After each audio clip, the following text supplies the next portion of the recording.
हम सब ने स्कूल में पढ़ा है कि अपनी पृथ्वी का 71% हिस्सा पानी से ढका हुआ है। तो फिर ये बात थोड़ी अजीब नहीं लगती कि हम हर तरफ जल संकट, पानी की कमी की बातें सुनते हैं। आज की हमारी इस गहरी चर्चा का मिशन यही है कि भारत के जल संसाधनों की असल स्थिति क्या है, चुनौतियां क्या हैं और क्या कोई समाधान है भी या नहीं। और ये जो आपने सवाल उठाया ना, यही सबसे दिलचस्प है। ये सच है कि पृथ्वी पर पानी का मतलब महासागर है, लेकिन जो पानी हम इस्तेमाल कर सकते हैं, मतलब मीठा पानी, हाँ, पीने लायक पानी वो कुल पानी का मुश्किल से 3% है। सिर्फ 3%। जी। और उस 3% का भी ज्यादातर हिस्सा तो ग्लेशियर और बर्फ में जमा है। तो असल में सारी जिद्दोजहद उस 1% से भी कम पानी के लिए है। समस्या यहीं से शुरू होती है। बिल्कुल। और अगर हम इसे भारत के नजरिए से देखें तो ये तस्वीर और भी गंभीर हो जाती है। हमारे पास दुनिया के करीब 16% आबादी है, जी। लेकिन दुनिया के हिस्से का सिर्फ 4% मीठा पानी है। मतलब ज्यादा लोग और बहुत कम पानी। यही असंतुलन हमारी पूरी चर्चा की नींव है और आज हम इसी की तह तक जाएंगे। तो चलिए इसे थोड़ा खोलकर समझते हैं। भारत में पानी आता कहां से है? मोटे तौर पर तो दो ही स्रोत हैं, है ना? एक जो हमें दिखता है, सरफेस वाटर। हाँ, धरातलीय जल, जैसे नदियाँ, झीलें, तालाब। और दूसरा वो जो जमीन के नीचे है, ग्राउंड वाटर यानी भौमजल। सही कहा। और धरातलीय जल में सबसे अहम है नदियाँ। आपको पता है भारत में कितनी नदियाँ हैं? सैकड़ों होंगी।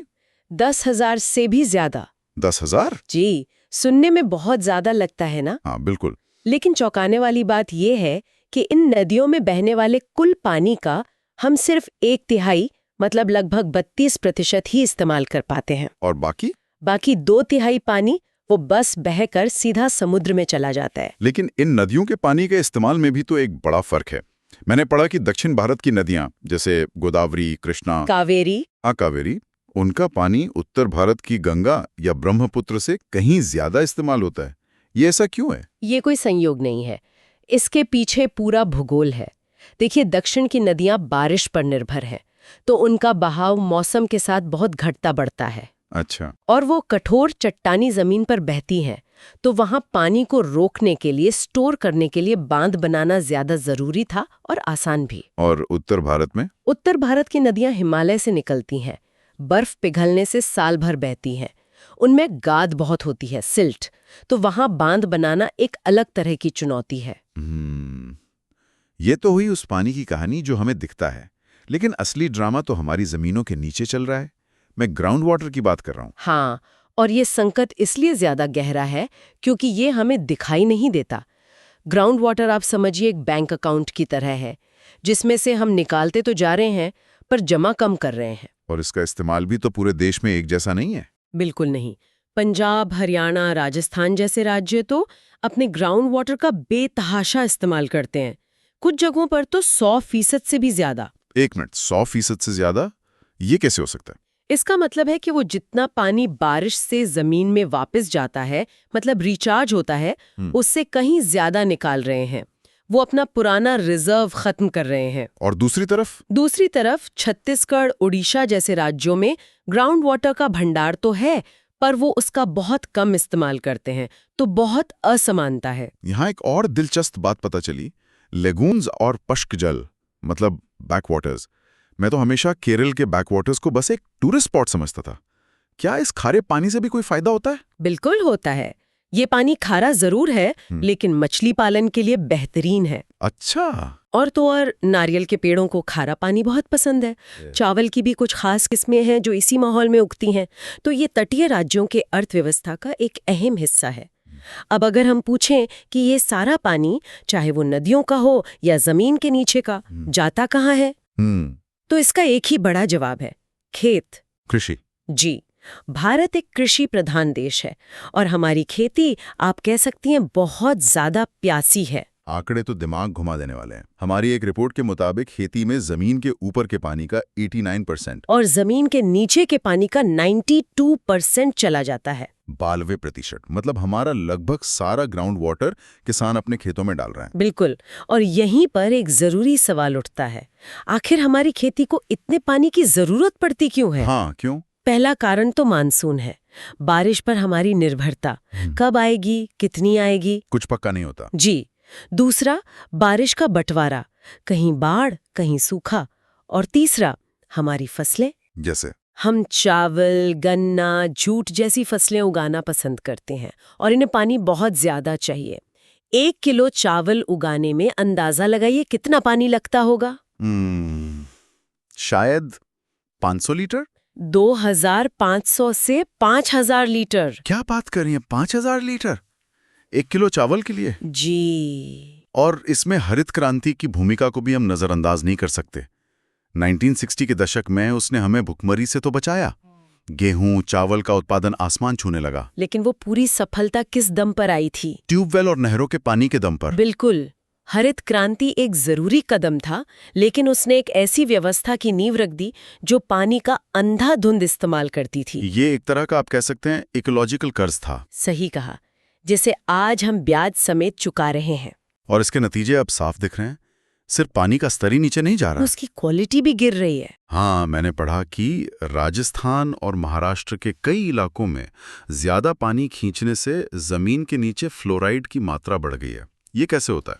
इसे ऐसे समझे कि आप एक ग्लास से जूस पी रहे हैं और नीचे केवल गाढ़ा हिस्सा बच जाता है। जब हम तेजी से पानी खींचते हैं तो वाटर टेबल नीचे चला जाता है। अब कम पानी में चट्टानों में मौजूद फ्लोराइड जैसे तत्व ज्यादा घुल जाते हैं। अच्छा, तो उनका कॉन्सेंट्रेशन बढ़ जाता है। जी, और यही चीज पश्चिम बंगाल और बिहार के कुछ हिस्सों में आर्सेनिक के साथ हो रही है, जो कि एक जहर है। तो हम न केवल पानी खो रहे हैं, बल्कि जो बचा है उसे जहरीला भी बना रहे हैं। और इसमें प्रदूषण का भी तो बड़ा हाथ है। शहरों का गंदा पानी, फैक्ट्रियों के केमिकल, सब बिना किसी ट्रीटमेंट के हमारी नदियों में, गंगा और यमुना, जिन्हें हम पूजते हैं, आज दुनिया की सबसे प्रदूषित नदियों में है। यही तो दोहरापन है। और ये कोई छोटी मोटी पर्यावरण की समस्या नहीं है।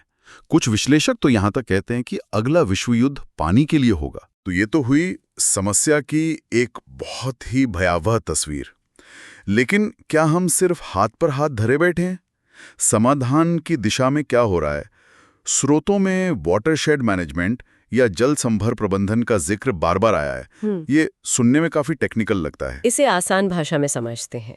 एक बड़े कटोरे की कल्पना कीजिए।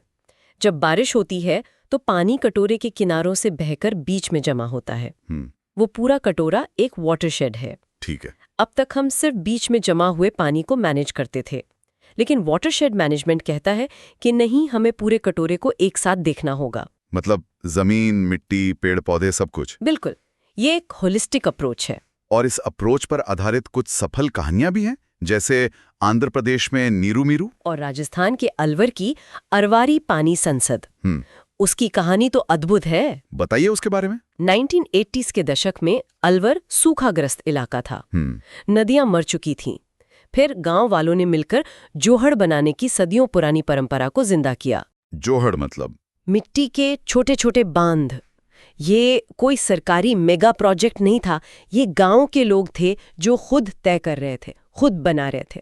और नतीजा ये हुआ कि 10-15 सालों में सैकड़ों जोहड़ों ने जमीन के पानी को इतना रिचार्ज कर दिया कि अरवारी नदी, जो 60 साल से सूखी पड़ी थी, फिर से बहने लगी। कमाल है। ये दिखाता है कि जब लोग खुद जिम्मेदारी लेते हैं तो वो चमत्कार कर सकते हैं। तमिलनाडु ने भी तो एक बहुत ही अनोखा कानून बनाया है ना? हाँ, वहाँ हर इमारत में रेन वाटर हार्वेस्टिंग सिस्टम यानी वर्षा जल संग्रहण की व्यवस्था होना अनिवार्य है। मतलब उसके बिना बिल्डिंग का नक्शा पास ही नहीं हो सकता है। जी, ये दिखाता है कि अगर राजनीतिक इच्छा शक्ति हो तो बड़े पैमाने पर बदलाव लाया जा सकता है। इन सब के अलावा जल के पुनः चक्रण और पुनः उपयोग का भी विचार है, रिसाइकिल एंड रीयूज। बिल्कुल, इसका सीधा सा मतलब है कि हर काम के लिए साफ पीने का पानी इस्तेमाल ना किया जाए। जैसे जिस पानी से हम नहाते हैं या सब्जियां धोते हैं, उसे थोड़ी सफाई के बाद बगीचों में या टॉयलेट फ्लश करने में इस्तेमाल किया जा सकता है। सही बात है।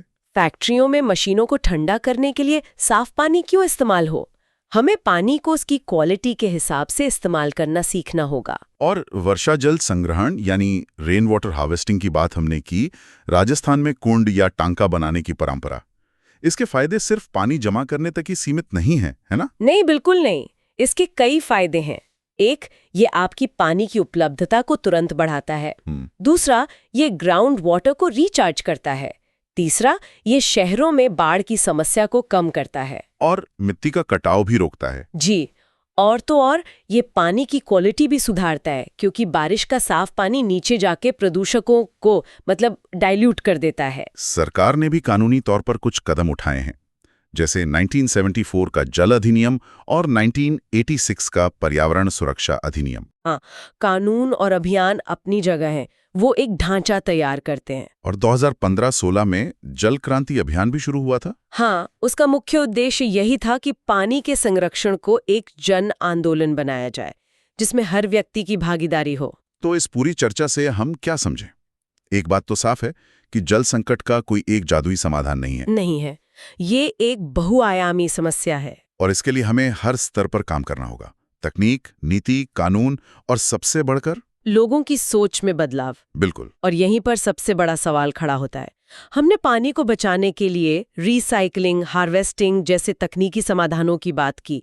हमने मजबूत कानूनों की भी बात की। लेकिन क्या कोई भी तकनीक या कानून उस मानसिकता को बदल सकता है जो पानी को एक मुफ्त और कभी ना खत्म होने वाला संसाधन मानती है? या असली क्रांति उस दिन आएगी जब समाज का हर व्यक्ति नल से बहती पानी की हर बूंद का आर्थिक और पारिस्थितिक मूल्य समझेगा?